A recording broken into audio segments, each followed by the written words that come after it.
हरि ओम।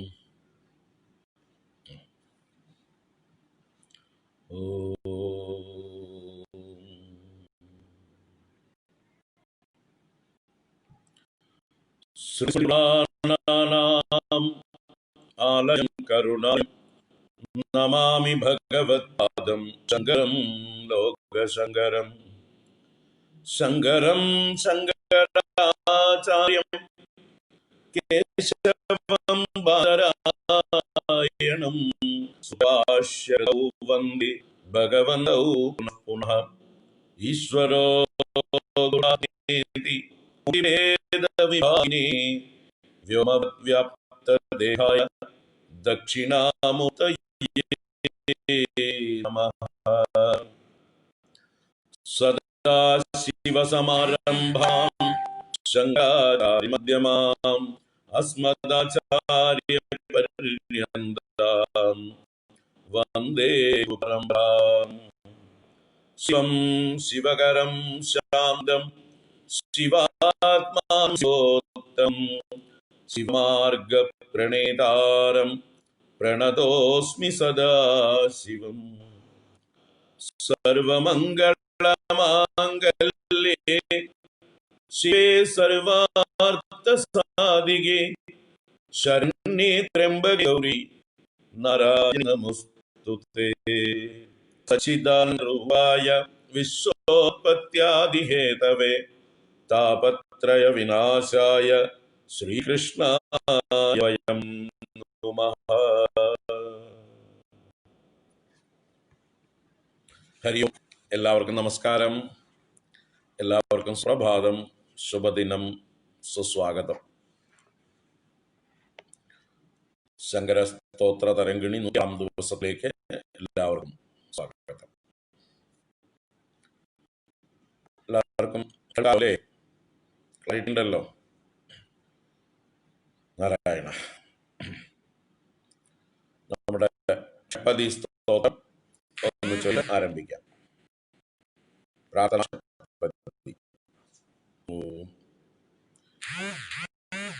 വിനയമപനയ വിഷ്ണോ ധമയ മനഃ ശമയ വിജഗതൃഷ്ണ ഭൂതദയാം വിസ്താരയ താരയ സംസാരസാഗരഃ ദിവ്യധുനീ മകരന്ദേ പരിമള പരിഭോഗ സച്ചിദാനന്ദേ ശ്രീപതി പദാരവിന്ദേ ഭവഭയഖേദച്ഛിദേ വന്ദേ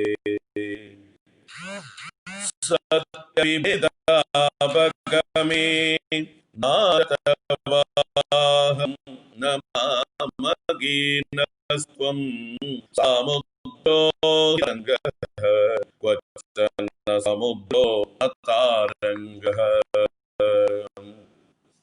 ഉദ്നഗ നഗഭിധനുജ ധനുജ കുലാമിത്ര മിത്ര ശശി ദൃഷ്ടേ ദൃഷ്ടേ ഭവതി പ്രഭവതി ന ഭവതി കിം ഭവതി സാരഃ മത്സ്യാദിഭിരവതാരൈഃ അവതാരവതാവതാ വസുധാം പരമേശ്വര പരിപാല്യോ ഭവതാ ഭവതാഭീതോഹം ദാമോദര ഗുണമന്ദിര സുന്ദരവദനാരവിന്ദ ഗോവിന്ദ ഭവതി മദന മന്ദര പരമപനയത്വം മേ നാരായണ കരുണാമയ ശരണം കരവാണി താവകൗ ചരണൗ ഇതി ഷഡ്പദീ മദീയേ വദന സരോജേ സദാ വസതു. നാരായണ കരുണാമയ ശരണം കരവാണി താവകൗ ചരണൗ ഇതി ഷഡ്പദീ മദീയേ വദന സരോജേ സദാ വസതു.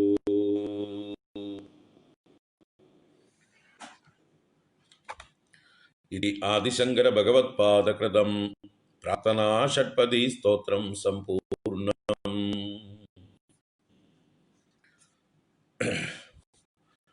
हरि ओम. എല്ലാവർക്കും സുസ്വാഗതം. നമ്മുടെ പ്രാർത്ഥനാ ഷട്പദി സ്തോത്രം ഇന്നേക്ക് 12ാമത്തെ ദിവസമാണ്. അതിഗംഭീരമായിരുന്നു. 7 ശ്ലോകമേ ഉള്ളൂവെങ്കിലും ഗംഭീരമായതുകൊണ്ട് നമ്മൾ 5 ശ്ലോകങ്ങളെ ഈ 11 ദിവസം കൊണ്ട് കഴിഞ്ഞിട്ടുള്ളൂ. ഇന്ന് 12ാം ദിവസം 6ാമത്തെ ശ്ലോകം നമുക്ക് കാണാം. 6ഉം 7ഉം കാണാം. കാരണം 7ാം ശ്ലോകം ഞാൻ മുമ്പേ തന്നെ ആദ്യത്തെ ദിവസം തന്നെ അതിനെക്കുറിച്ച് പറഞ്ഞു.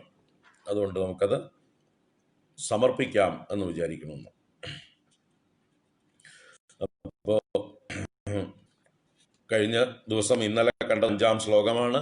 മത്സ്യാദിഭിരവതാരൈഹി അവതാ സദാ വസുധാം പരമേശ്വര പരിപാല്യോ ഭവതാ ഭവഭീതോഹം.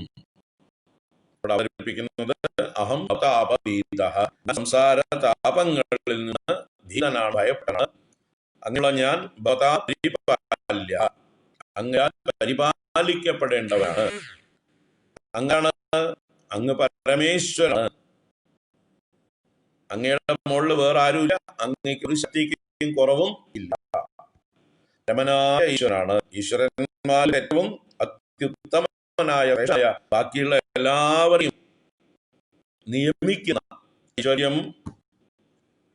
ശങ്കരാദീശ്വര വിനിയമനം വിശ്വതേജോഹരാണാം തേജസ്ഹാരി വീര്യം വിഫലമഭിശോ നിസ്പൃഹൈസ്തോപഗീതം അംഗാ സംഗാ സദാ സീലനത്പിതേ സംഗവാർത്താ തദ്വാദാകാരവസിൻ മുരഹര ഭഗവൽ ശബ്ദമുശ്രയോസി എന്ന് നാരായണീയത്തിൽ പറഞ്ഞത് ഓർക്കുക. ഭഗവാൻ എന്ന ശബ്ദത്തിന് മുഖ്യ ആശ്രയമാകുന്നു. ആ ഭഗങ്ങളെല്ലാം തികഞ്ഞവാകും. എന്തൊക്കെയായിരുന്നു ഭഗങ്ങൾ? ഐശ്വര്യം, വീര്യം, യശസ്, ജ്ഞാൻ, വൈരാഗ്യം. ഈ 6 ഗുണങ്ങളും അതിന് സമ്പൂർണ്ണയിൽ അതിൽ പ്രകാശിക്കുന്നു. അതുകൊണ്ട് ഭഗവാൻ എന്ന ശബ്ദത്തിന് ഭഗങ്ങളുള്ളവൻ ഭഗവാൻ. ആ ഭഗമെന്ന് പറയുന്നത് ഈ 6 തന്നെയാണ്. ഐശ്വര്യസ്യ സമഗ്രസ്യ വീര്യസ്യ യശസ്യ ശ്രിയഃ ജ്ഞാനവൈരാഗ്യോരേതേഷണാം ഭഗവതി. ഈ 6നെയാണ് ഭഗവൻ പറയുന്നത്. ഐശ്വര്യം, വീര്യം, യശസ്സ്, പൂർണ്ണയിൽ ഭഗവാനിൽ കാണപ്പെടുന്നു. ബാക്കിയുള്ള എല്ലാവരെയും നിയന്ത്രിക്കുന്ന ആ ഐശ്വര്യം, ശക്തി, വീര്യം എല്ലാം അങ്ങയിലിരിക്കുന്നു. അങ്ങ് സർവജ്ഞാകുന്നു. ലക്ഷ്മി ദേവി സദാ അങ്ങയെ സേവിച്ചുകൊണ്ടിരിക്കുന്നു. ഇങ്ങനെയൊക്കെയുള്ള കാര്യങ്ങൾ വിസ്തരിച്ച് നാരായണീയകാരൻ പറഞ്ഞ് അങ്ങ് ഭഗവാനാകുന്നു. അപ്പോ പരമേശ്വര എന്ന ശബ്ദങ്ങളും ഉദ്ദേശിച്ചത് അങ്ങ് പല അവതാരങ്ങളോട് കാലാകാലങ്ങളിൽ മത്സ്യാദിഭി അവതാരിഹി സദാ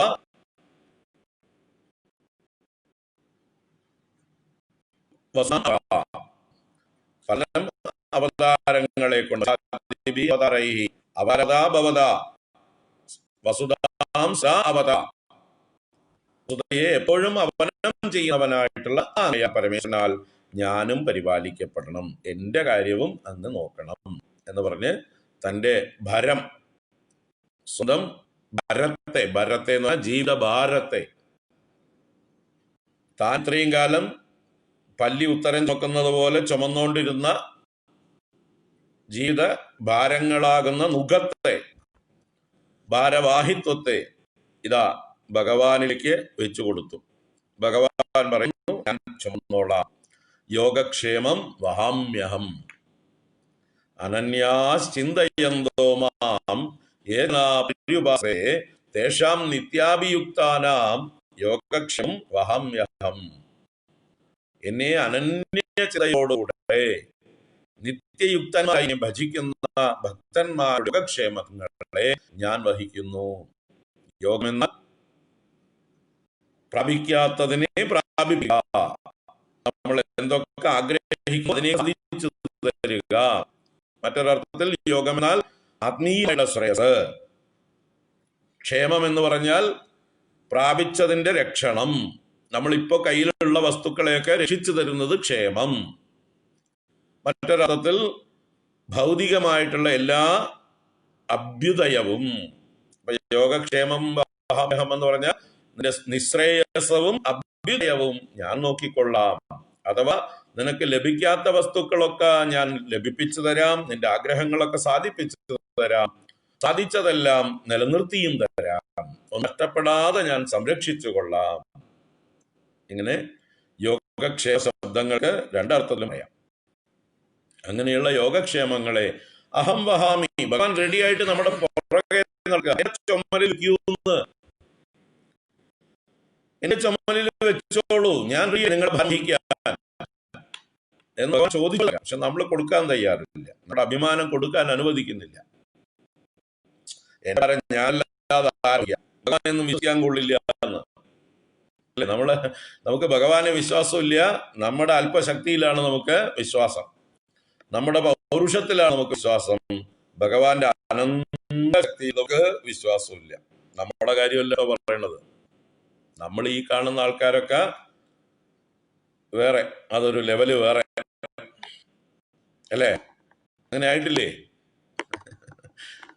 നമ്മളൊക്കെ അങ്ങനെ ആയിട്ടുണ്ട്. നിരന്തരം ഭഗവാന്റെ കഥകൾ കേട്ട് കേട്ട്, ഭഗവാന്റെ മഹാത്മ്യം കേട്ട് കേട്ട് നമ്മൾക്കൊക്കെ ആ ഒരു ബോധം കുറെയൊക്കെ ഉറച്ചിട്ടുണ്ട്. ആ ഭാവം, നമ്മുടെ ഭാരം ഭഗവാനിൽ ഏൽപ്പിക്കാം, വിശ്വസിക്കാം. ആ ഭഗവാൻ ഭാരം വഹിക്കുമ്പോഴാണ് നമുക്ക് ഏറ്റവും നന്നായി വഹിക്കപ്പെടുന്നത്. ഭഗവാൻ നമ്മുടെ കാര്യങ്ങൾ നോക്കുകയാണെങ്കിൽ നന്നായിട്ട് നോക്കും, നമുക്ക് കൃത്യമായിട്ട് അറിയാം ഭഗവാന് എന്നുള്ള ആ ഒരു വിശ്വാസം നമുക്ക് വന്നിട്ടുണ്ട്. അതുകൊണ്ട് നമുക്ക് ഭാരം ഭഗവാനെ ഏൽപ്പിച്ചിരിക്കുന്നു.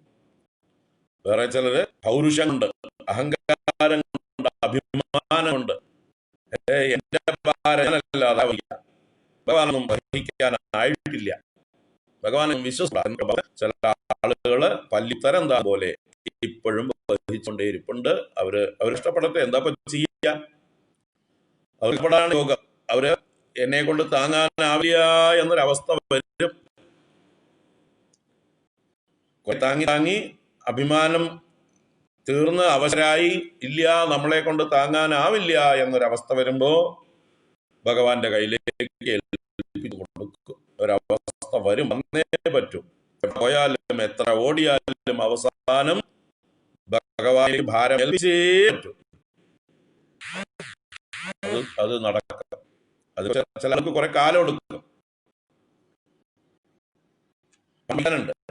സ്വന്തം അഭിമാനം തീരണം. ഭീഷ്മ പിതാമഹനെ പോലെ. ഭീഷ്മ പിതാമഹൻ എങ്ങനെയാണോ പൗരുഷത്തിന്റെ പ്രതിരൂപമായിരുന്നു, ലോകത്തിൽ അദ്ദേഹത്തെ വെല്ലാൻ മനുഷ്യന്മാര് മാത്രമല്ല ദേവന്മാർ പോലും ശക്തരായിരുന്നില്ല.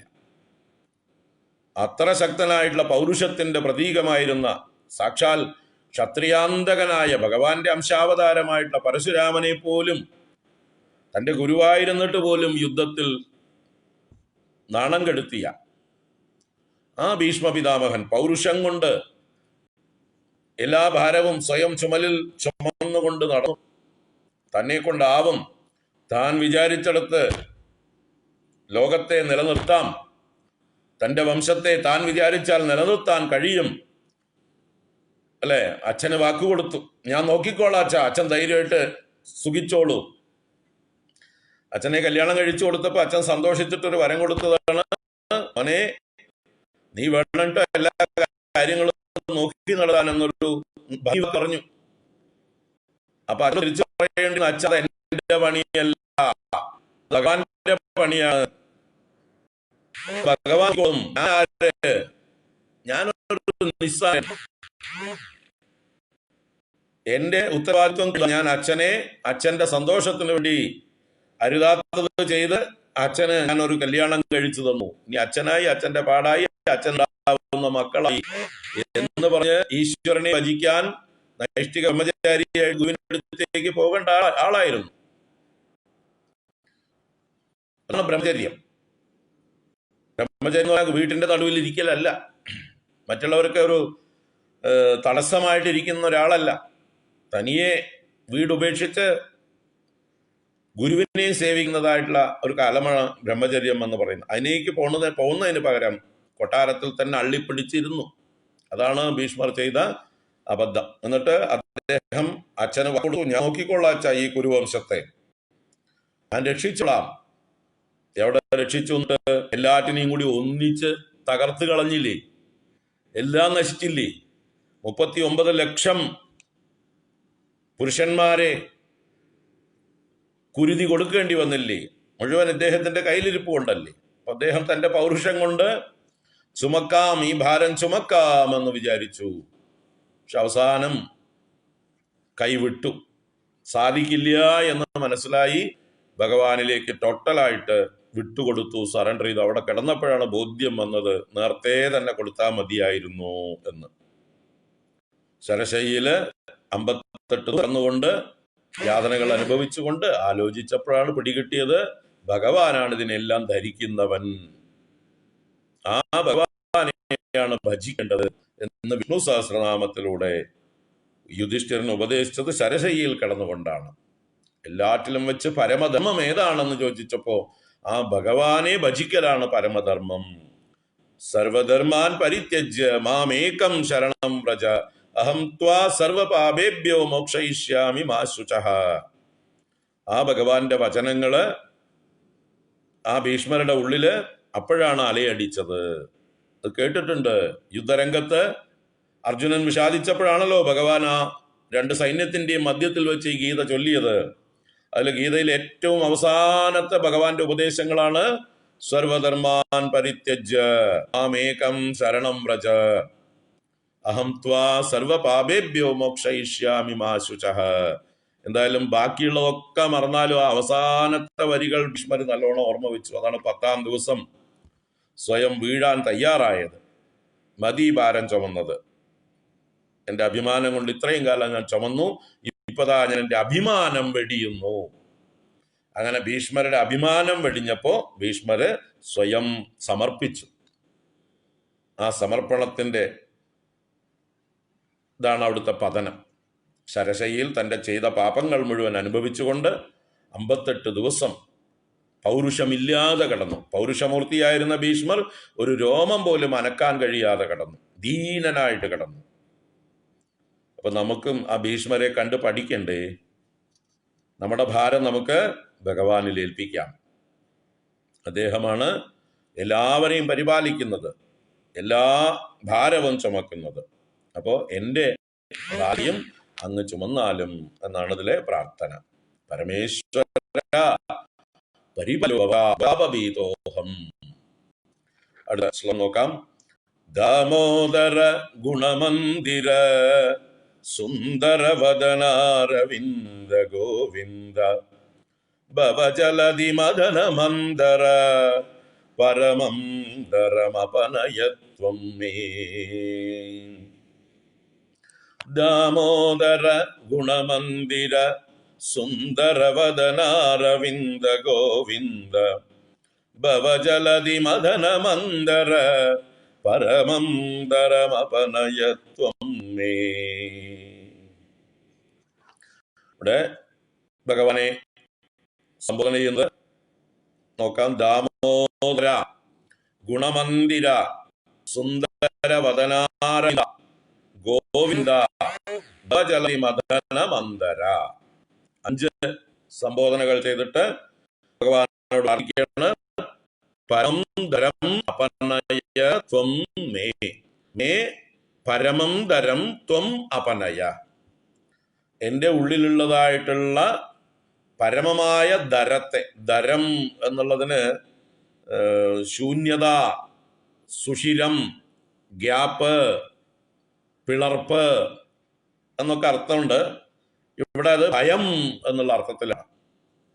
ആ ശൂന്യതയും അല്ലെങ്കിൽ ആ പിളർപ്പ്, എൻ്റെ ഉള്ളിലുള്ളതായിട്ടുള്ള ഒരു വല്ലാത്തൊരു ഭേദത്തിൻ്റെതായിട്ടുള്ള, ഭേദിക്കലാണല്ലോ ധരിക്കുക എന്ന് പറഞ്ഞാൽ, പിളർക്കുക എന്നാണ് അർത്ഥം. അപ്പൊ എൻ്റെ ഉള്ളില് വല്ലാത്തൊരു ഭ്രമം ഉണ്ട്, ഒരു ഭയം ഉണ്ട്.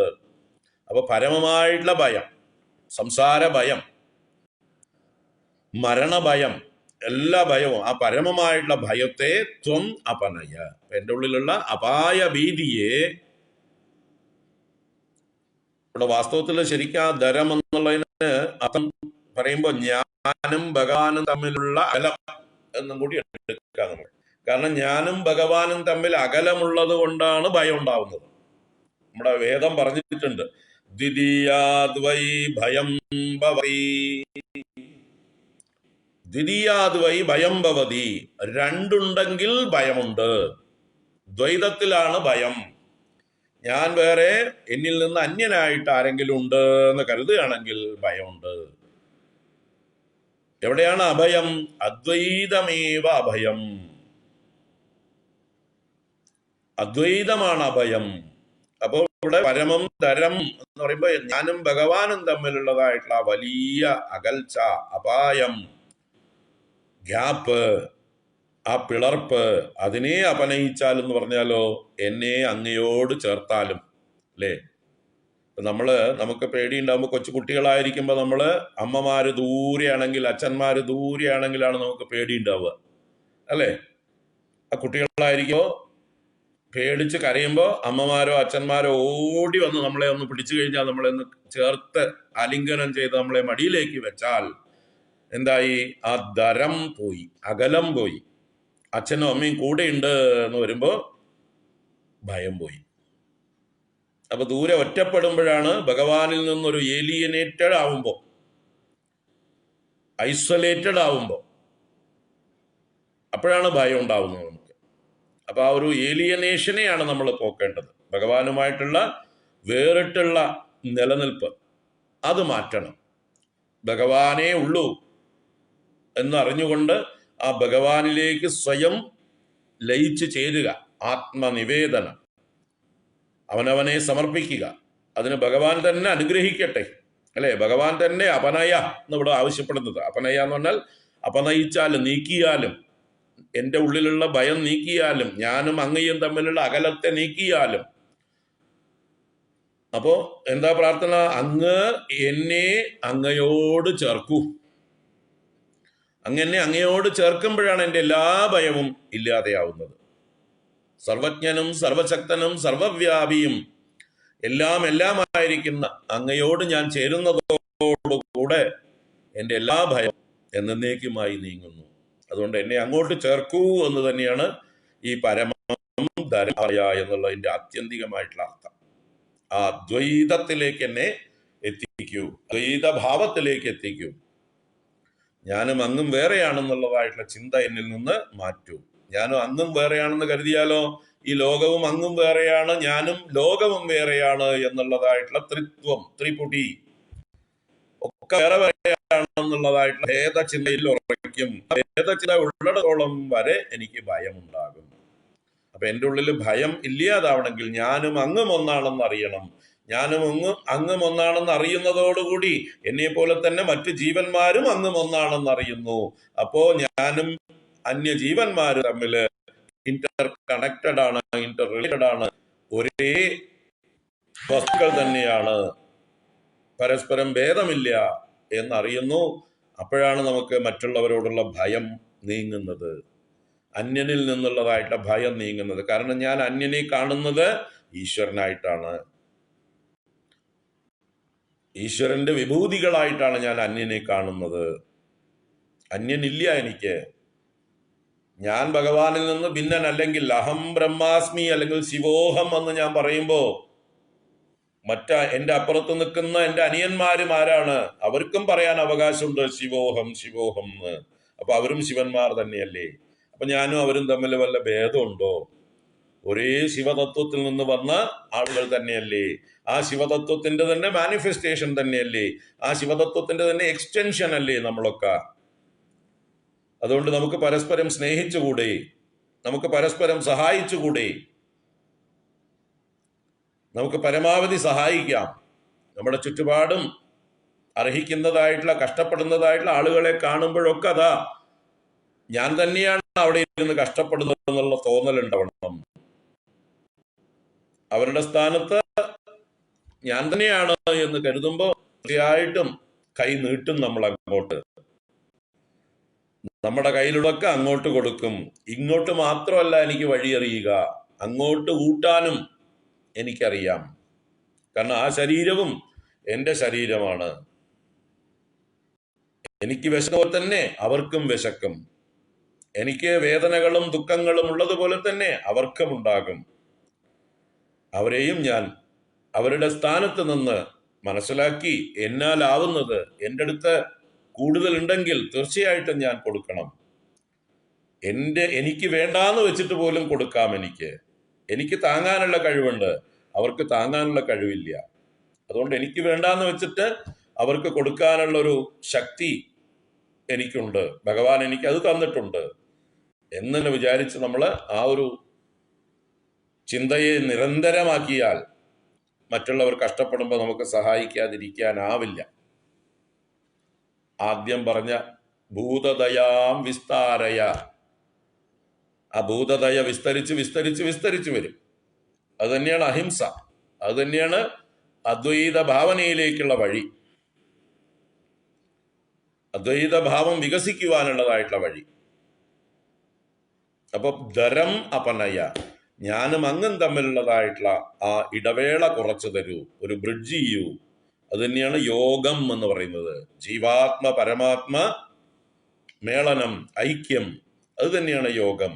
ആ യോഗത്തെ സാധിച്ചു തരൂ, അത് തന്നെയാണ് പരമം ധരം അപനയ ത്വമേ. അപ്പൊ അതിന് ഭഗവാന്റെ നാമങ്ങൾ വിളിച്ചു. എന്തൊക്കെയാ വിളിച്ചത്? ദാമോദര ഗുണമന്ദിര സുന്ദര വദനാരവിന്ദ ഗോവിന്ദ ഭവജലതി മഥന മന്ദര.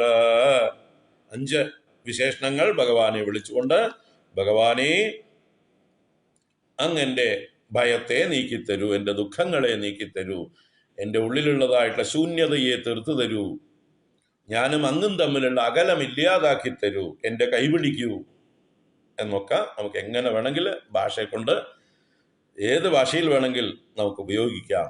അർത്ഥമറിഞ്ഞാൽ മതി. അതിൻ്റെ ഉള്ളിലുള്ള ധ്വനി, ആ സാരം ഉൾക്കൊണ്ട് കഴിഞ്ഞാൽ പദങ്ങൾ നമുക്ക് പോലെ ഉപയോഗിക്കാം.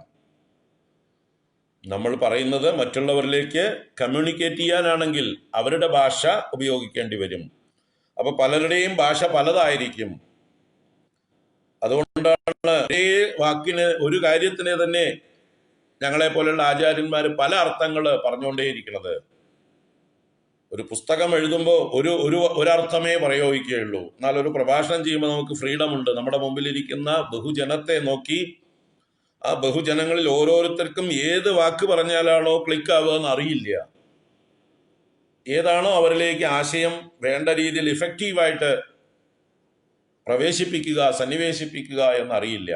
അപ്പൊ അതിനുവേണ്ടി നമ്മൾ എന്ത് ചെയ്യണു? ഒരു ആശയത്തിന് തന്നെ പല വാക്കുകൾ പറഞ്ഞ് അർത്ഥം പറയണു. അപ്പൊ ചിലർക്ക് ചിലതായിരിക്കും രുചിക്കുക, ചിലത് വളരെ എഫക്റ്റീവായിട്ട് സ്ട്രൈക്ക് ചെയ്യും. ചിലപ്പോൾ ഇംഗ്ലീഷ് പറയേണ്ടി വരും, ചിലപ്പോൾ ഹിന്ദി പറയേണ്ടി വരും, ചിലപ്പോൾ തമിഴ് പറയേണ്ടി വരും. ഒക്കെ പറയുമ്പോൾ കൂടുതൽ അവർക്ക് എഫക്റ്റീവായിട്ട് ഫീൽ ചെയ്യും. അതിനു വേണ്ടിയിട്ടാണ് ഇങ്ങനെ പല അർത്ഥങ്ങൾ പറയുന്നത്. ഇപ്പൊ ധരം എന്നുള്ളതിന് ഞാനിപ്പോൾ ഒരുപാട് അർത്ഥം പറഞ്ഞില്ല. അകലം, ഭയം, ഗ്യാപ്പ്, ശൂന്യത. ആ ധരത്തിന് അങ്ങനെ പര്യായ ശബ്ദങ്ങളുണ്ട്. അപ്പൊ ഏതർത്ഥത്തിൽ വേണമെങ്കിൽ അതിനെ തീർത്തു തരാനായിക്കൊണ്ട് ഭഗവാനെ ശരണം പ്രാപിക്കാം. ദാമോദര പറയുമ്പോ ഭഗവാന്റെ ആ കഥ ഓർക്കുക. ഏത് കഥയിലാണ് ഭഗവാന് ദാമോദരൻ എന്ന പേരുണ്ടായത്? ഉലൂഖല ബന്ധനം എന്നൊരു ലീല അല്ലെ? ശ്രീകൃഷ്ണാവതാരത്തില് 4 വയസ്സായ ഭഗവാൻ രാവിലെ നേരത്തെ കിടന്ന് എണീക്കുന്നതായിട്ടുള്ള സന്ദർഭത്തിൽ സാധാരണ ദിവസങ്ങളിൽ അമ്മ അടുത്തു വന്നിരുന്ന് മകനെ കൊഞ്ചിച്ചുകൊണ്ട്, മകൻ സുപ്രഭാതം പറഞ്ഞുകൊണ്ട് മകനെ എഴുന്നേൽപ്പിക്കും. കൗസല്യ സുപ്രജാരാമ പൂർവാ സന്ധ്യാ പ്രവർത്തത്തെ ഉത്തിഷ്ഠ നരശാർദൂല കർത്തവ്യം ദൈവമാഹ്നികം. ഉത്തിഷ്ഠോത്തിഷ്ഠ ഗോവിന്ദ ഉത്തിഷ്ഠ ഗരുഡധ്വജ ഉത്തിഷ്ഠ കമലാകാന്ത ത്രൈലോക്യമംഗളം കുരു. എങ്ങനെ അമ്മ എഴുന്നേൽപ്പിക്കുന്നതിന് പകരം അമ്മ രാവിലെ എഴുന്നേറ്റ് തൈര് കടന്നുകൊണ്ടിരിക്കുന്നു. അമ്മയ്ക്ക് ഈ പരബ്രഹ്മം അമ്മയുടെ മകനായിട്ട് ജനിച്ചിട്ട് വിലയില്ല. അമ്മയ്ക്ക് തൈരാണ് ഇപ്പോഴും വില. ആ തൈരിന് വില കൊടുത്തുകൊണ്ട് തന്നെ അവഗണിച്ചിരിക്കുന്നു. കവികൾ പാടുന്നു, എന്നത്തെ தவம் சிதனை யசோதா எங்கும் நிறை பரபிரம்மம் அம்மா என்றழைக்க என்ன தவം ചെയ്തനൈ. മറ്റവരൊക്കെ അസൂയോട് പടുന്നു. പക്ഷെ ഈ യശോദയ്ക്ക് ഒരു വിലയില്ല. യശോദയ്ക്ക് തൈരും പാലുമാണ് ഇപ്പോഴും വില. അപ്പൊ ഒരു പാഠം പഠിപ്പിക്കാൻ ഭഗവാൻ വിചാരിച്ചു അല്ലേ. അങ്ങനെ അവിടെ ഇരുന്ന് കുറെ ശാഠ്യമൊക്കെ പിടിച്ചപ്പോഴും അമ്മ വന്നില്ല. അവസാനം ഗതികെട്ട് ഭഗവാൻ നമ്മുടെ അടുത്ത് നമ്മുടെ പാല് കുടിച്ചുകൊണ്ടിരിക്കുമ്പോഴാണ് അടുപ്പില് പാല് പൊങ്ങിപ്പോയത്. അമ്മ കാക്കാൻ വെച്ച പാല് പൊങ്ങിപ്പോണു. ആ ശബ്ദം കേട്ട് അമ്മ അടുക്കളയ്ക്ക് ഓടാനായിട്ട് നിൽക്കുമ്പോ മകൻ വിട്ടില്ല. പിടിച്ച് വലിച്ചു നോക്കി, പകുതി കുടിച്ചിരിക്കുകയാണ്, നല്ല രസിച്ചിരിക്കുന്നു. അമ്മയോടുള്ള ദേഷ്യമൊക്കെ പതുക്കെ മാറി വരികയായിരുന്നു, ചുണ്ടിയൊക്കെ വിട്ടു വരികയായിരുന്നു. അമ്മയുടെ മുഖത്ത് നോക്കി പതുക്കെ ചിരിക്കാൻ തുടങ്ങിയതാ. അപ്പോഴാണ് അമ്മ പാല് എന്ന് പറഞ്ഞിട്ട് ഓടാൻ നിൽക്കുന്നത്. അമ്മ മകനെ തള്ളിയിട്ടാണ് ഓടിയത്. ആ ദേഷ്യം ഭഗവാൻ എന്ത് ചെയ്തു? ആ കടകോട് തന്നെ ആ കലത്തെ ഉടച്ചു. എന്നിട്ട് ഇന്നലത്തെയും മിനിഞ്ഞാന്നത്തെയൊക്കെ സംഭരിച്ചു വെച്ച വെണ്ണയെ എടുത്തുകൊണ്ട് ഒരു ഓട്ടോടി. ആ പുറകെ ചെന്നതായിട്ടുള്ള അമ്മ ഈ മകന്റെ വികൃതിയെ ശാസിക്കാനും ശിക്ഷിക്കാനുമായിട്ട് വടിയുമെടുത്ത് പുറകെ ഓടിയപ്പോ മകൻ പേടിച്ചോടി, അമ്മ പുറകെ ഓടി. അവസാനം അമ്മ ക്ഷീണിച്ചു, അവശയായി, ഗതികെടു. മറ്റ് ഗോപികമാരൊക്കെ വന്ന് അമ്മയെ പരിഹസിക്കാൻ തുടങ്ങി. അപ്പൊ പാവം തോന്നിയിട്ട് അമ്മയ്ക്ക് പിടിക്കാൻ വേണ്ടി അലക്ഷ്യമായി നിന്നുകൊടുത്തു. അങ്ങനെ അമ്മ വന്ന് ഓടിച്ചെന്ന് പിടിച്ചു. നിന്നെ കള്ളനെ, നിന്നെ ഞാൻ ഇന്ന് ശരിയാക്കുന്നുണ്ട് എന്ന് പറഞ്ഞ് വടിയായിട്ടതായപ്പോ പേടിച്ചു വിറച്ചൊരു ഭാവം കാണിച്ചു ഭഗവാൻ അല്ലേ. കുന്തി സ്തുതിയിൽ കുന്തി ദേവി പറയുന്നുണ്ട്, അയ്യോ ആ ദശയെ കുറിച്ച് ഞാൻ ഓർക്കുമ്പോ തല താഴ്ത്തി കുറ്റവാളിയെ പോലെ കണ്ണ് കലങ്ങി കണ്ണുനീർ വാർത്ത് തലേ ദിവസത്തെ അമ്മ എഴുതിയിരുന്ന കൺമഷിയെല്ലാം മുഖത്തെല്ലാം പരത്തിക്കൊണ്ട് വിതുമ്പിയ ചുണ്ടുമായി തുടുത്തു ഇതായിട്ടുള്ള മുഖവുമായി തല താഴ്ത്തി നിന്നതായിട്ടുള്ള ആ ഒരു ഭാവം ഉണ്ടല്ലോ, ലോകത്തെ മുഴുവൻ ഭയപ്പെടുത്തുന്ന. ഏതൊരുവനെ ഭയന്ന് സൂര്യൻ ഉദിക്കുന്നുവോ, കാറ്റ് വീശുന്നുവോ, യമൻ ഓടി നടന്ന് ആ യമന്റെ പണിയെടുക്കുന്നുവോ, ഇന്ദ്രൻ ഓടി നടന്ന് ഇന്ദ്രന്റെ പണിയെടുക്കുന്നുവോ, അഗ്നി ചൂടുള്ളതായിരിക്കുന്നുവോ, ആ എല്ലാവരെയും ഭയപ്പെടുത്തുന്ന ഭഗവാനിത ആ അമ്മയുടെ മുമ്പിൽ ഭയം അഭിനയിച്ചിരുന്നു. ഓർക്കുമ്പോ ഞാൻ മോഹിതയായി പോകുന്നു.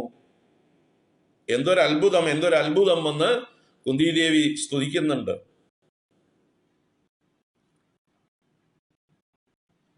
അപ്പൊ ആ ഒരു ഭാവത്തോടുകൂടി അമ്മയുടെ സിമ്പതി പിടിച്ചു പറ്റി. അമ്മയ്ക്ക് പാവം തോന്നി. അമ്മ വടി വലിച്ചെറിഞ്ഞു. ഒരു കയറെടുത്ത്, പശുവിനെ കെട്ടുന്ന കയറെടുത്ത് നീ എവിടെ പോണ്ട എന്ന് പറഞ്ഞുകൊണ്ട് ആ അമ്മ ഈ കണ്ണന്റെ അരയിൽ കെട്ടി ബന്ധിക്കാൻ നോക്കി ഉരലിനോട്. അപ്പൊ ഉണ്ടായ സംഭവം നമുക്കെല്ലാം അറിയാം അല്ലേ. എത്ര കയറ് കെട്ടിയിട്ടും ഭഗവാന് ബന്ധിക്കാനായില്ല. എന്താ പറയാ, 2 അങ്കുലം കുറവായിരുന്നു. എത്ര ആ ഗോകുലത്തിലെ കയറുകൾ മുഴുവൻ കൊണ്ടുവന്ന് കെട്ടിയിട്ടും ഭഗവാന്റെ ഉദരത്തിന് തികഞ്ഞില്ല. 2 അങ്കുലം കുറഞ്ഞു. അവസാനം അവശയായി, നാണം കെട്ട്, ദീനയായിട്ട് എന്നെ കൊണ്ട് കെട്ടാനാവില്ല എന്നുള്ള അഭിമാനം പോയപ്പോ ഭഗവാൻ കെട്ടാൻ നിന്ന് കൊടുത്തു അല്ലേ. അപ്പോഴാണ് കെട്ടി നോക്കിയപ്പോ പഴയ കയറൊന്നും വേണ്ട, ആദ്യം എടുത്ത ഒരു കയറ് മതിയായിരുന്നു, അത് തന്നെ ധാരാളം. അപ്പൊ എന്താ, ഭഗവാനെ അഭിമാനം കൊണ്ട് പിടിച്ചു കെട്ടാൻ പറ്റില്ല. വിനയം കൊണ്ടേ ഭഗവാനെ പിടിക്കാൻ പറ്റുള്ളൂ, ഭക്തി കൊണ്ടേ ഭഗവാനെ പിടിക്കാൻ പറ്റുള്ളൂ, ദൈന്യം കൊണ്ടേ ഭഗവാനെ പിടിക്കാൻ പറ്റുള്ളൂ എന്ന് കാണിച്ചു തന്നു. അഹന്താ മമതകളാകുന്ന 2 അങ്കുലം വ്യത്യാസമുണ്ടായിരുന്നു. ആ അഹന്താ മമതകളാകുന്ന ഇവൻ എന്റെ മകൻ, ഇവനെ ഞാൻ ബന്ധിക്കും എന്ന 2 അഭിമാനവും പോയി. ആർക്ക്? യശോദയ്ക്ക്. അത് പോയപ്പോ ബന്ധനത്തിന് നിന്ന് കൊടുത്തു. ദാമോദരനായി അങ്ങനെ അല്ലേ. ഉദരത്തിൽ ദാമമുള്ളവൻ ദാമോദരൻ, ഇടുപ്പിൽ കയറ് കെട്ടിയവൻ ദാമോദരൻ. അങ്ങനെയാണ് ഭഗവാന് ദാമോദരൻ എന്ന് പേര് വന്നത്. അത്ഭുത ലീലയാണ്. വാസ്തവത്തിൽ അതിന്റെ അർത്ഥം, ആ ലീലയുടെ യഥാർത്ഥ അർത്ഥം എന്താണ്? ഏതൊരു ഭഗവാന്റെ ഉദരത്തിലാണോ ഈ ബ്രഹ്മാണ്ടങ്ങൾ മുഴുവൻ ശയിക്കുന്നത്, ആ ഭഗവാനെ ബന്ധിക്കാൻ ഈ കയറുകൊണ്ട് സാധിക്കുമോ? സാധാരണ കയറുകൊണ്ട് സാധിക്കും? ആർക്കെങ്കിലും സാധിക്കുമോ? മനസ്സിനോ ബുദ്ധിക്കോ കഴിയോ ഭഗവാനെ ഉൾക്കൊള്ളാൻ? യഥോ വാചോ നിവർത്തന്തി അപ്രാപ്യ മനസാ സഹ എന്ന് വേദം പ്രതിപാദിക്കുന്ന ബ്രഹ്മതത്വത്തെ ബന്ധിക്കാനായിക്കൊണ്ട് അഖിലാണ്ടകോടി ബ്രഹ്മാണ്ടങ്ങളും ഏതൊരുവന്റെ ഉദരത്തിലിരിക്കുന്നുവോ ആ ഉദരത്തെ കയറുകൊണ്ട് ബന്ധിക്കാൻ സാധിക്കുമോ? അളന്നെടുക്കാൻ സാധിക്കുമോ? അതിന് പരിമിതിയുണ്ടോ? അതിന്റെ പരിമിതിയില്ലായ്മയെ, അതിന്റെ ഇൻഫിനിറ്റിയെ ബോധ്യപ്പെടുത്തിയതാണ് ആ ലീലയിലൂടെ. അപ്പൊ ദാമോദരൻ എന്ന് ഓർക്കുമ്പോൾ നമ്മൾ ആ ഭഗവാന്റെ ഇൻഫിനിറ്റിയാണ് ഓർക്കേണ്ടത്. ആ ഭഗവാൻ എല്ലാം തന്റെ ഉദരത്തിൽ ദമിച്ചിരിക്കുന്നവനാണ്. അതാണ് ദാമോദര ശബ്ദത്തിന്റെ യഥാർത്ഥ അർത്ഥം. അല്ലാതെ അരഞ്ഞാ കയർ കെട്ടിയവൻ എന്നല്ല. നമ്മളും ഒക്കെ ദാമോദരന്മാരാണ്. നമ്മുടെ അരിയിലും ഉണ്ട് കയറ്. കയറ് പിടിച്ചവരൊക്കെ ദാമോദരന്മാരാവില്ല. ഈ ദാമോദരൻ സ്പെഷ്യൽ ദാമോദരനാണ്. എന്താ സ്പെഷ്യൽ? തന്റെ ഉദരത്തിൽ ലോകങ്ങളെ മുഴുവൻ ദഹിച്ചിരിക്കുന്നവൻ, എല്ലാ ലോകങ്ങളെയും ഉദരത്തിൽ അടക്കിയവൻ ദാമോദരൻ. അതാണ് ദാമോദര ശബ്ദത്തിന്റെ യഥാർത്ഥ മനസ്സിലാക്കേണ്ട. ആ ലീലയിൽ നമ്മൾ പഠിക്കേണ്ടത് അതാണ്. ഭഗവാനെ അങ്ങനെ ബന്ധിക്കാൻ കഴിയില്ല. അദ്ദേഹം ഇൻഫിനിറ്റിയാണ്, അനന്തനാണ്. അനന്തനെ ഏതെങ്കിലും നിസ്സാര വസ്തുക്കളെ കൊണ്ട് ബന്ധിക്കാൻ സാധ്യമല്ല. നമ്മുടെ ബുദ്ധി കൊണ്ടോ മനസ്സുകൊണ്ടോ ഗ്രഹിക്കാൻ കഴിയുന്നവല്ല. എന്നാൽ ഭക്തി ഭഗവാൻ വിധേയതയും ചെയ്യും. ആരാണോ വിനയവും ഭക്തിയുമുള്ളത് അവർക്ക് ഭഗവാനെ അറിയാം. അതും കൂടിയാണ് ഇതിന്റെ സൂചന. അപ്പോ അഭിമാനം അഹങ്കാരവും കൊണ്ട് ഭഗവാനെ പിടിക്കാമെന്ന് ചെന്നാൽ സാധ്യമല്ല. കാരണം ആള് ദാമോദരനാണ്. ഉദരത്തിൽ ലോകങ്ങൾ മുഴുവൻ ദമിച്ചിരിക്കുന്നവനാണ്.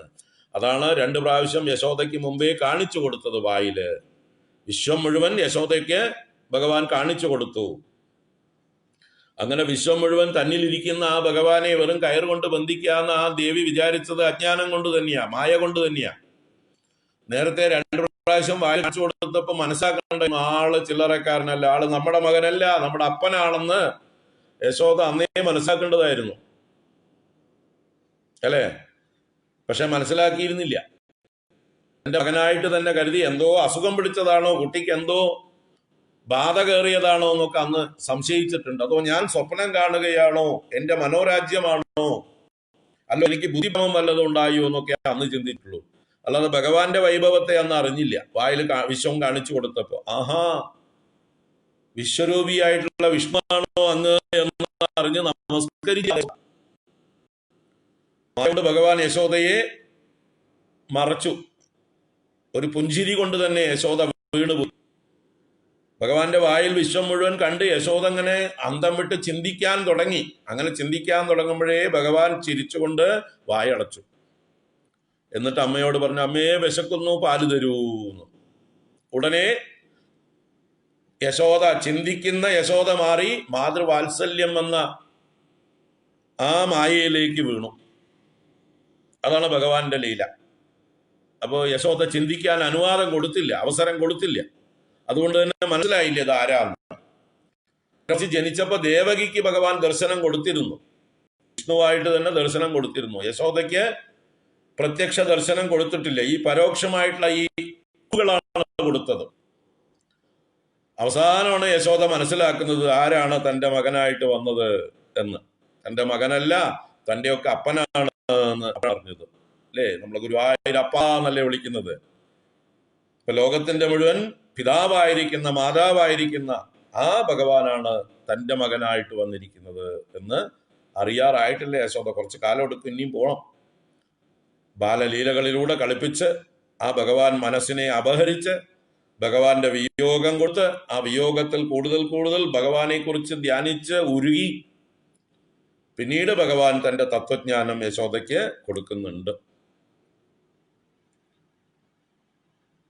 പാകപ്പെടുത്തിയ ശേഷം, യശോദയെ വളർത്തിയ ശേഷം യശോദയ്ക്ക് ഭഗവാൻ ആരെന്ന് കാണിച്ചു കൊടുക്കുന്നുണ്ട്.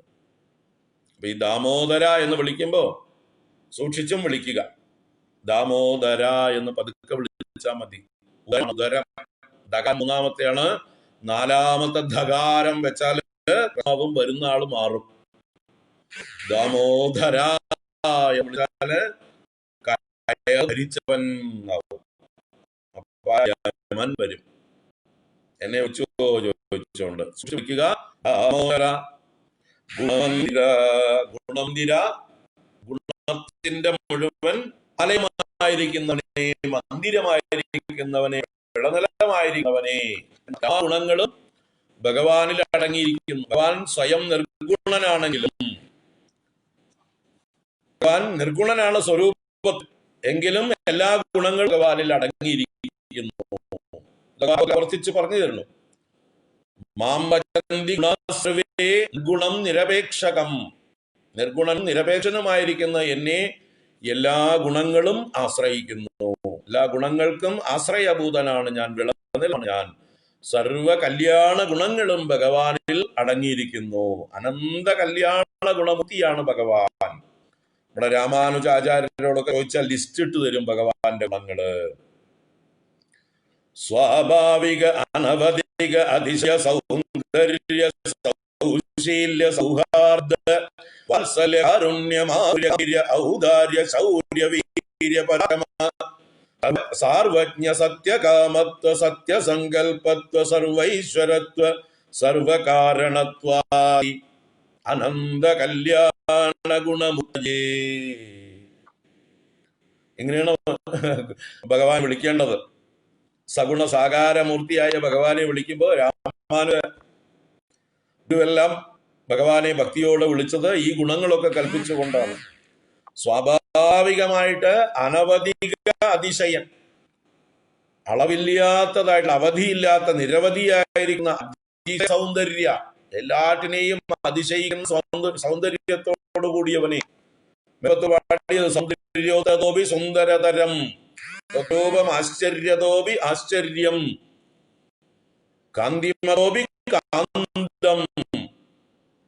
അങ്ങനെയുള്ള അങ്ങയുടെ രൂപം ആരാണ് കൗതുകത്തെ ജനിപ്പിക്കാത്തത്, ആരെയാണ് ആകർഷിക്കാത്തത് എന്ന് ചോദിച്ചു നാരായണീയം. അത് ഇവിടെ അതിശയമായിരിക്കുന്ന സൗന്ദര്യത്തോടും സൗശീല്യത്തോടും സൗഹാർദ്ദഭാവത്തോടും വാത്സല്യഭാവത്തോടും കാരുണ്യഭാവത്തോടും മധുര്യഭാവത്തോടും ഗാംഭീര്യഭാവത്തോടും ഔദാര്യഭാവത്തോടും ശൗര്യം വീര്യം പരാക്രമം സർവജ്ഞത സത്യകാമത സത്യസങ്കൽപത്വം സർവ ഐശ്വര്യത്വം സർവകാരണത്വം ഇത്യാദി ഗുണഗണങ്ങളാണ് ഭഗവാന്റെ ഗുണങ്ങളെ എണ്ണി പറയുമ്പോൾ മിനിമം പറയേണ്ടത് എന്ന് പറയാം. അനന്ത ഗുണങ്ങളുള്ളവനാണ് ഭഗവാൻ.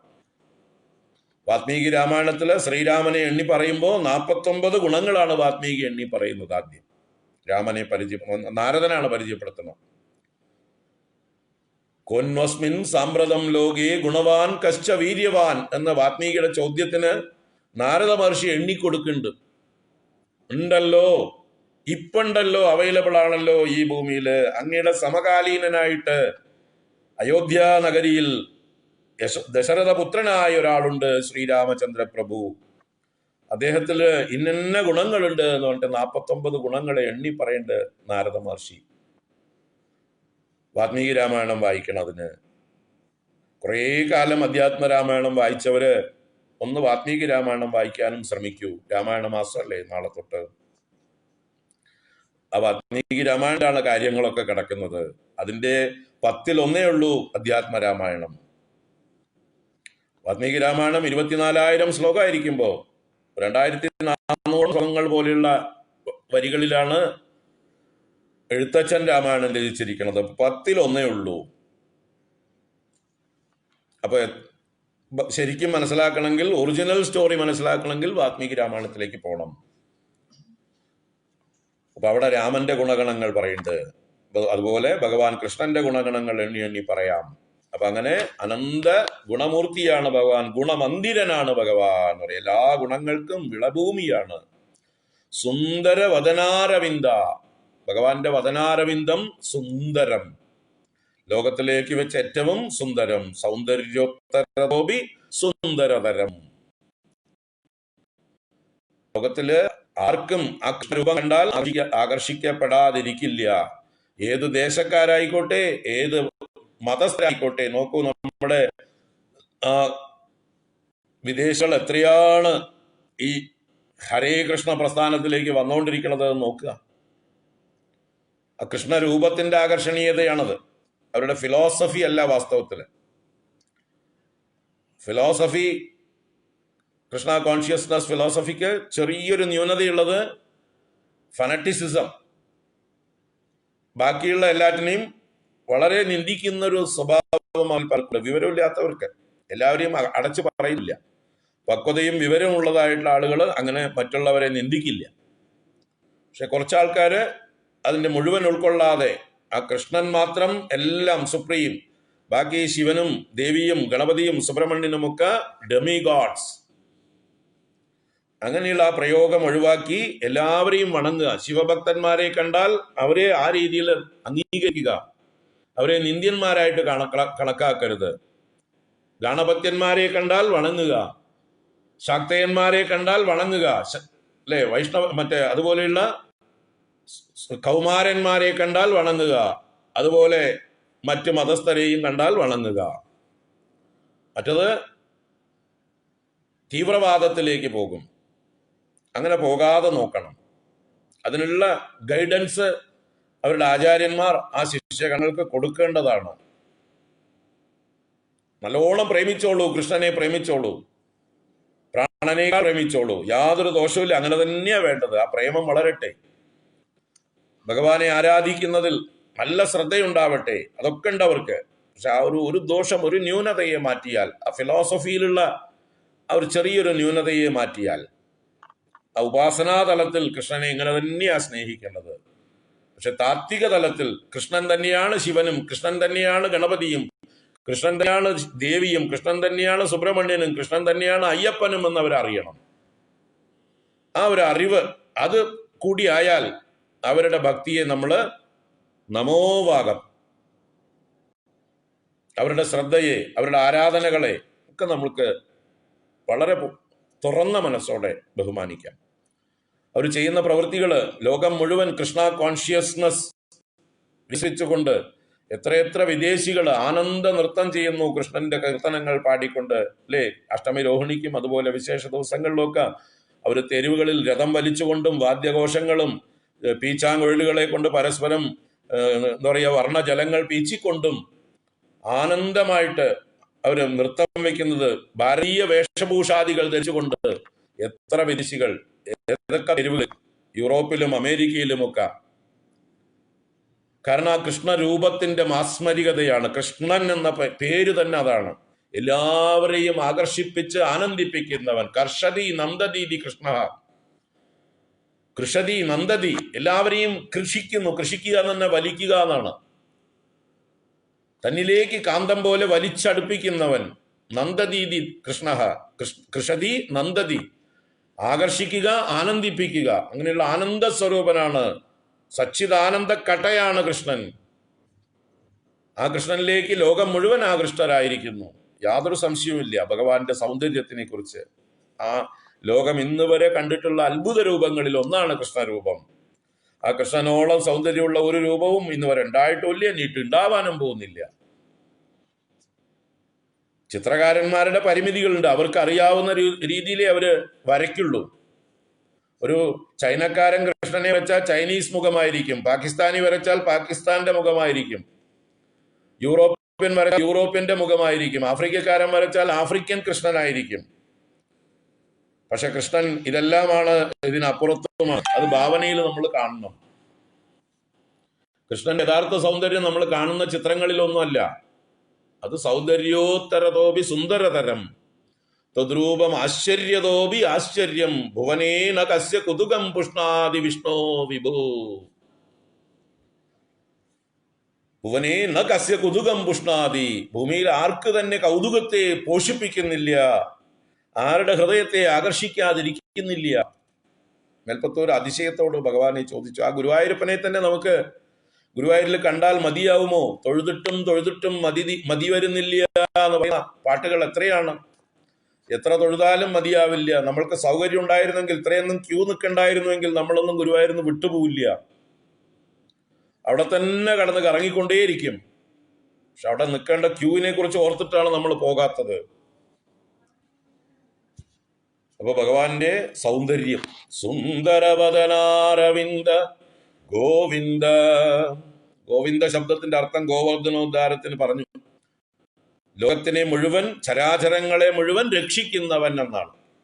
ഗോ ശബ്ദം കൊണ്ട് ചലിക്കുന്നതെല്ലാം, that which goes, that which moves. അപ്പൊ ചലിയാത്തതായിട്ട് ഈ പ്രപഞ്ചത്തിൽ ഒന്നുമില്ല. അണുമുതൽ ബ്രഹ്മാണ്ടങ്ങൾ വരെ ചലിച്ചുകൊണ്ടിരിക്കുന്നു. ഈ ചലിക്കുന്ന, വിധേയമായിരിക്കുന്ന, ചൈതന്യമായിരിക്കുന്ന ഈ പ്രപഞ്ചത്തെ മുഴുവൻ സസ്റ്റെയിൻ ചെയ്യുന്നവൻ ഗോവിന്ദൻ. ഭവജലതി മദനമന്തര, സംസാരമാകുന്ന ജലമനം ചെയ്യുന്നതിന് മന്ദരമായിരിക്കുന്നവനേ. മന്ദരപർവ്വതം എങ്ങനെയാണോ പാലാഴി മദനത്തിൽ ഉപയോഗിച്ചത്, അതുപോലെ നമുക്കും ഈ സംസാരസാഗരത്തെ ഭഗവാൻ ആശ്രയിച്ചുകൊണ്ട് മദനം ചെയ്താൽ അമൃതം നേടാം.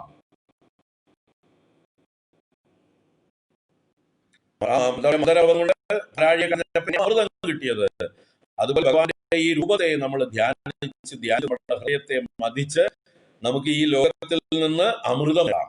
സംസാര സാഗരത്തിൽ നിന്ന് നമുക്ക് അമൃത സാഗരമാക്കി മാറ്റാം. ഇതിനെ അനന്തസാഗരമാക്കി മാറ്റാം.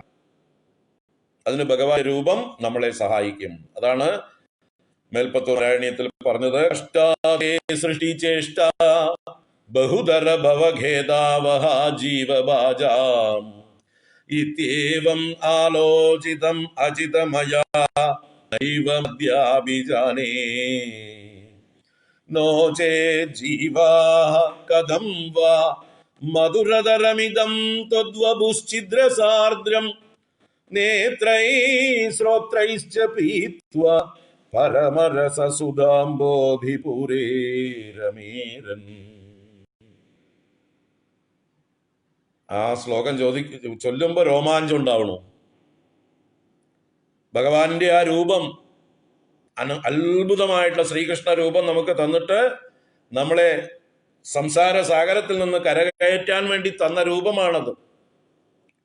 അപ്പൊ മേൽപ്പത്തൂർ ചോദിച്ചത് എന്താണ്? ഞാൻ പണ്ട് വിചാരിച്ചിരുന്നു അങ്ങ് എന്തിനാ ഈ ലോകമൊക്കെ സൃഷ്ടിച്ച് ഈ ജീവന്മാരെയൊക്കെ ഈ പാടുപെടുത്തുന്ന ഈ സംസാര സാഗരത്തിൽ കഷ്ടാതേ സൃഷ്ടി ചേഷ്ട ബഹുതര ഭവഖേദാവഹ ജീവഭാജാം ഇത്യേവം ആലോചിതം അജിത മയാ.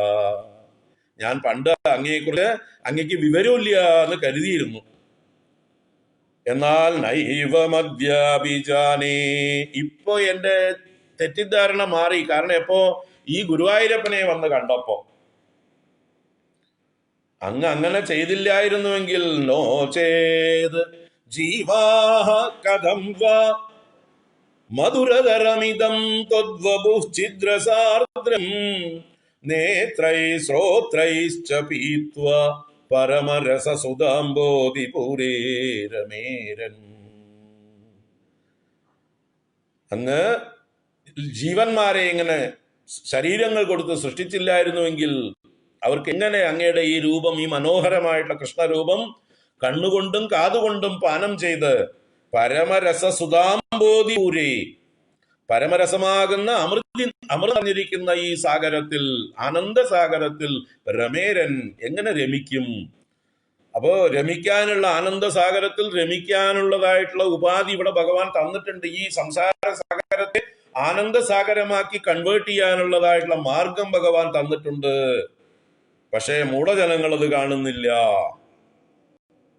എന്നാൽ ഏതേ താവദ്വയം തു സ്ഥിരതര മനസാ വിശ്വപീഡാപഹത്यै നിശേഷാത്മാനമേനം ഗുരുപവനപുരാധീശമേവാശ്രയാമഃ. ഞങ്ങള് എന്തായാലും വിടാൻ തീരുമാനിച്ചിട്ടില്ല.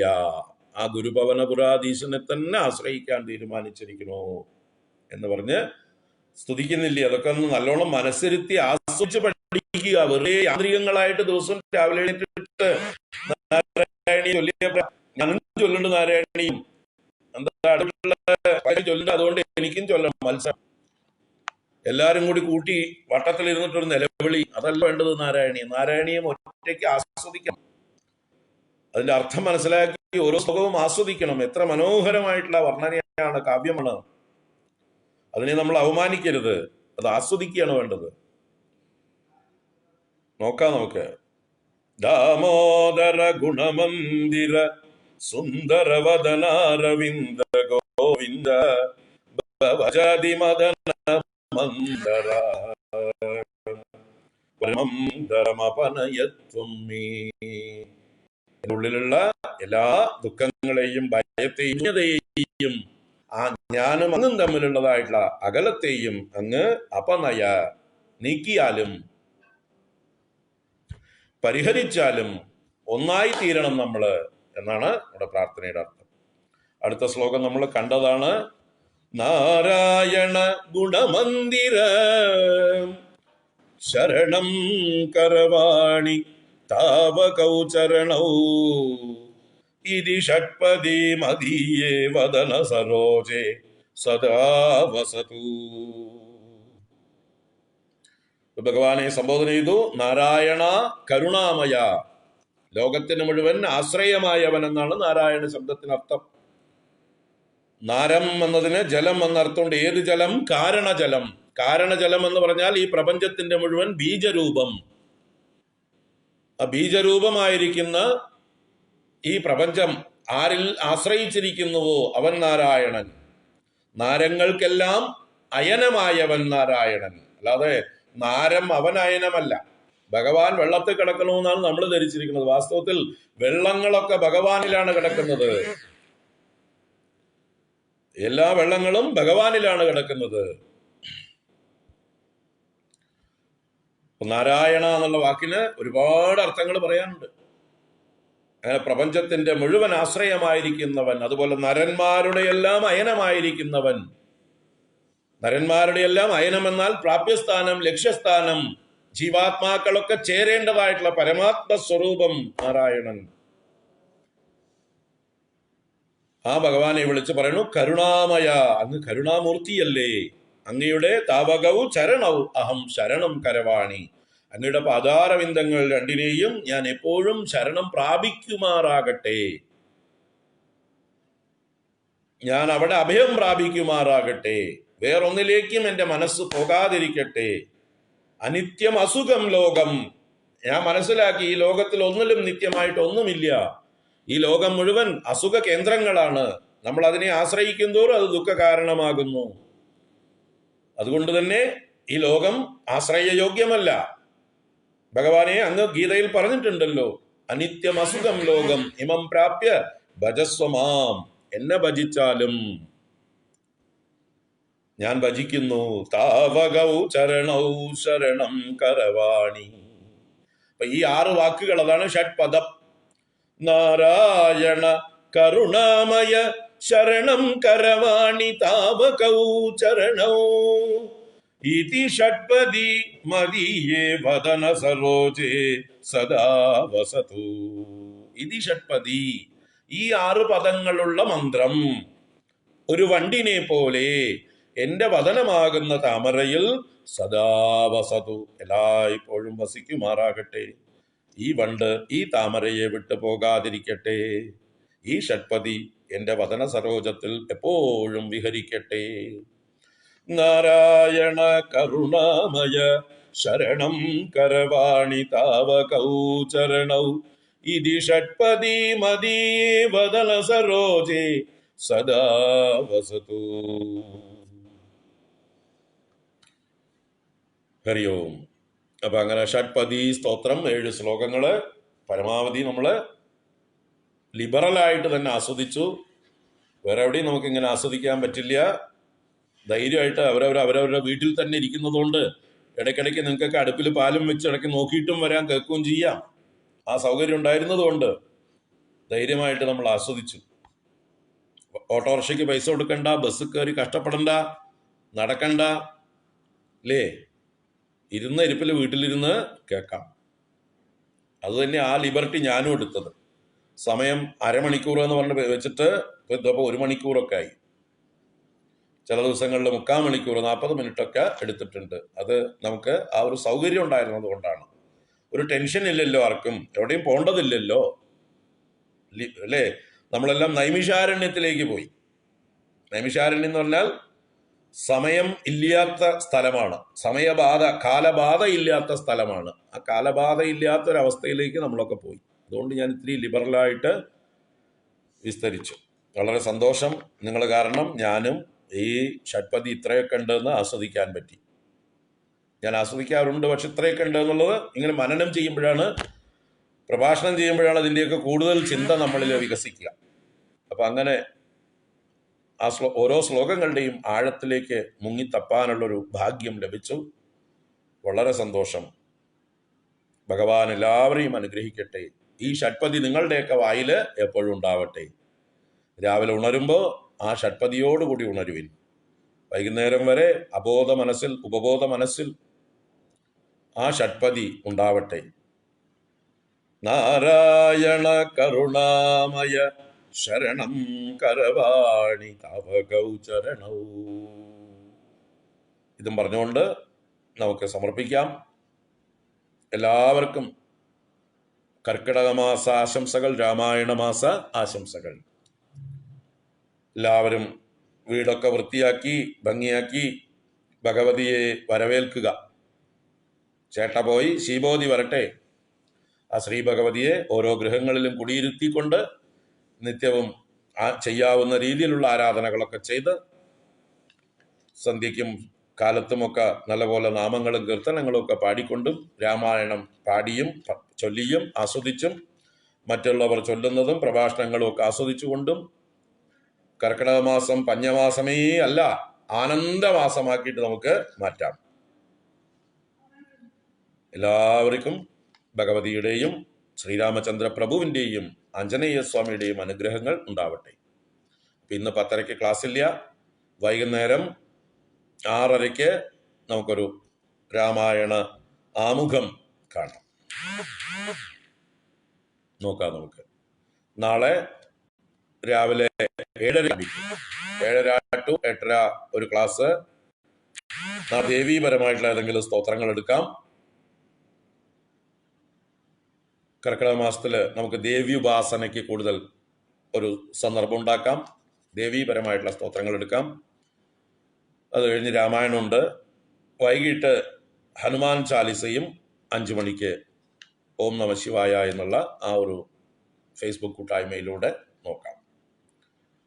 ബാക്കി നമ്മുടെ വാട്സപ്പ് ഷെയറിങ്ങുകൾ, ലളിതാ സഹസ്രനാമവും, ലളിതാ സഹസ്രനാമം നാളെ തൊട്ട് ആരംഭിക്കും. സൗന്ദര്യ ലഹരി ഇന്ന് 75 കഴിഞ്ഞു. ഇന്ന് രാത്രി 76 തുടരും. അത് 100 ആവുന്നത് വരെ അതും തുടരും. അത് കഴിഞ്ഞിട്ട് പുതിയതെന്തെങ്കിലും തുടങ്ങാം. അപ്പം എന്തായാലും ആനന്ദമായി കഴിയാം. നമുക്ക് നമ്മളെ കൊറോണയൊന്നും ബാധിക്കാനേ പോകുന്നില്ല. അതുപോലെ ലോകത്തിന് മുഴുവൻ ആ ഒരു ആനന്ദം ഉണ്ടാവട്ടെ എന്ന് നമുക്ക് പ്രാർത്ഥിക്കാം. ഹരി ഓം. എല്ലാവർക്കും ശുഭദിനം, സംക്രാന്തി ആശംസകൾ.